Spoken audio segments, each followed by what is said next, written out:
श्री गणेशाय नमः। एक बार की बात है, एक धर्म प्रेमी दंपत्ति भगवान गणेश का गुणगान करते हुए जय सिद्ध गणेश कहते चले आ रहे थे। लीलावती नामक एक अत्यंत दुखी महिला ने उनके मुख से सिद्ध गणेश का सुमधुर स्वर सुना तो वो मंत्रमुग्ध सी हो गई। जब वो दंपत्ति एक पेड़ के नीचे छांव में विश्राम करने हेतु रुके तो वो भी हाथ जोड़कर उनके सामने आकर खड़ी हो गई और पूछने लगी कि आप किस प्रकार इतने सुखी, प्रसन्न और स्वस्थ दिखाई दे रहे हैं। मैं बहुत दुखी हूँ, कृपया करके मेरे दुख के निवारण का उपाय बताइए। तब उस दंपत्ति ने मुस्कुराकर एक दूसरे की ओर देखा और कहा कि हम सर्व मंगलकारी श्री सिद्ध गणेश व्रत कर रहे हैं, जिसके करने से सारे दुख दूर हो जाते हैं। ये सुनने पर उस लीलावती ने अनुनय पूर्वक पूछा, आप विस्तार से इस व्रत का विधान मुझे समझाएं तो बड़ी कृपा होगी। तब उन दोनों ने बताया कि हम जो व्रत कर रहे हैं वो सभी व्रतों में श्रेष्ठ माना जाता है, क्योंकि ये प्रथम पूजित श्री गणेश का व्रत है।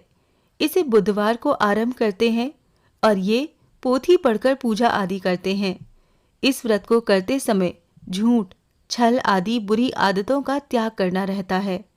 व्रत पूर्ण होने पर यथाशक्ति 7, 11, 21, 51, 101 श्री सिद्ध गणेश व्रत की कथाओं की किताबें बांटकर किया जाता है।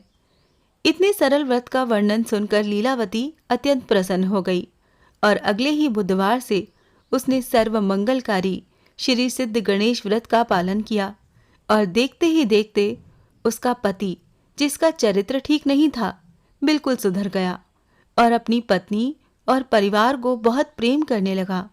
उसकी सास, जो पहले उसे बहुत दुख देती थी, उसमें अपनी बेटी की छवि देखने लगी और उसका बहुत ख्याल रखने लगी। उसको संतान का सुख नहीं था, जिस वजह से उसके ससुर बहुत चिंतित रहते थे। परंतु सर्वमंगलकारी श्री सिद्ध गणेश व्रत रखने पर उसे सुंदर पुत्र की प्राप्ति हुई, जिसके होते ही उनके घर में खुशियों की बरखा होने लगी और पति के कारोबार में बहुत उन्नति हुई और वो किराए का मकान छोड़कर स्वयं के बड़े सर्व सुविधा संपन्न बंगले में रहने लगे और उनकी समाज में हर जगह पूछ परख बढ़ने लगी। वो सभी लोगों को इस महान व्रत का प्रभाव बताने लगी और स्वयं भी हमेशा इस व्रत का पालन करती रही। गणेश जी ने जैसे उसे संपन्न किया, वैसे सभी को संपन्न करें। जो पढ़े सुने उसके भी सभी मनोरथ सिद्ध हो जाएं। जय सिद्ध गणेश।